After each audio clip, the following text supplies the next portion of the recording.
गुरुकुल में शिष्य गुरु विनायकाचार्य के पास बैठे थे।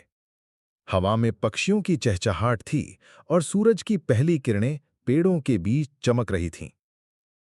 एक शिष्य अर्जुन ने हाथ उठाया और पूछा, गुरुजी, हम हर रोज कर्म करते हैं, लेकिन कभी-कभी उसके अच्छे या बुरे परिणाम नहीं दिखते।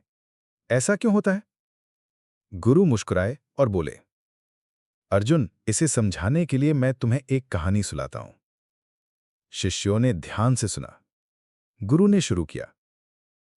बहुत समय पहले एक सुंदर कन्या का जन्म हुआ। वह एक धर्मपरायण राजा की बेटी थी। उसका रूप, चाल और तेजस्विता पूरे राज्य में मशहूर थे। उसका नाम ग्रंथों में नहीं आया, लेकिन उसकी सुंदरता और मनमोहक व्यवहार हर किसी को मंत्रमुग्ध कर देता था। एक दिन कन्या अपनी चंचलता और जिज्ञासा के कारण जंगल में घूमने निकल गई। वह पेड़ों की शाखाओं के बीच से चलती, पक्षियों की चहचहाट सुनती और नदी के किनारे बैठकर पानी की आवाज में मग्न हो जाती। जंगल में चलते हुए उसने देखा कि एक तपस्वी ऋषि नदी में स्नान कर रहे हैं। उनके वस्त्र पास के पेड़ पर रखे हुए थे। कन्या की जिज्ञासा जागी और उसने सोचा, मैं बस थोड़ी देर के लिए उनके वस्त्र देख लूं।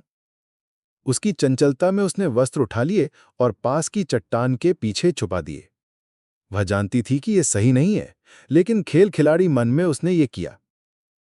जब ऋषि स्नान से लौटे तो देखा कि उनके वस्त्र गायब हैं। उन्होंने बिना पूरी स्थिति देखे गुस्से में शाप दे दिया, जिस किसी ने भी मेरे वस्त्र चोरी किए हैं उसका चीरहरण होगा।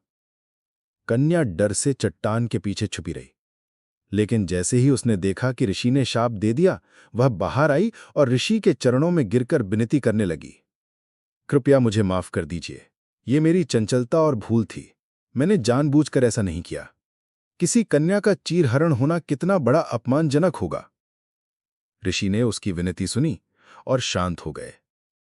उन्होंने कहा, मैं अपने शाप को वापस नहीं ले सकता, क्योंकि कर्म का फल निश्चित है। लेकिन मैं तुम्हें वरदान देता हूं, जब तुम्हारा चीरहरण होगा उस समय नारायण तुम्हारी रक्षा करेंगे। समय बीता और वही कन्या द्वापर युग में द्रौपदी के रूप में जन्मी। जब कुरुक्षेत्र की सभा में उसका चीरहरण होने लगा, भगवान कृष्ण ने उसकी रक्षा की। उसका अपमान अधूरा रह गया। गुरु ने शिष्यों से कहा, देखो अर्जुन, ये कहानी हमें सिखाती है कि हमारे कर्म का फल निश्चित रूप से आता है। कभी कभी परिणाम तुरंत नहीं दिखते, लेकिन वे निश्चित रूप से आते हैं। भक्ति और ईश्वर की कृपा संकट में रक्षा करती है। गलती से डरना नहीं, बल्कि उससे सीखना और सुधार करना ही जीवन का सबसे बड़ा ज्ञान है। यही गीता का रहस्य भी है। कर्म करो, फल की चिंता मत करो, धर्म और भक्ति में स्थिर रहो।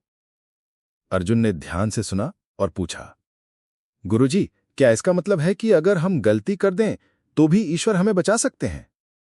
गुरु मुस्कुराए और बोले, हां अर्जुन, जीवन में हमारी गलती या चंचलता कभी कभी बड़े संकट में बदल सकती है, लेकिन ज्ञान, भक्ति और ईश्वर की कृपा से हम सुरक्षित रहते हैं। यही कर्म, शाप और ईश्वर की कृपा का रहस्य है। शिष्य ध्यान से सुन रहे थे। जंगल की शांति में उनके मन में ये कहानी गहराई से उतर गई। उन्होंने समझा कि कर्म, भक्ति और ईश्वर की रक्षा जीवन के सबसे महत्वपूर्ण स्तंभ है।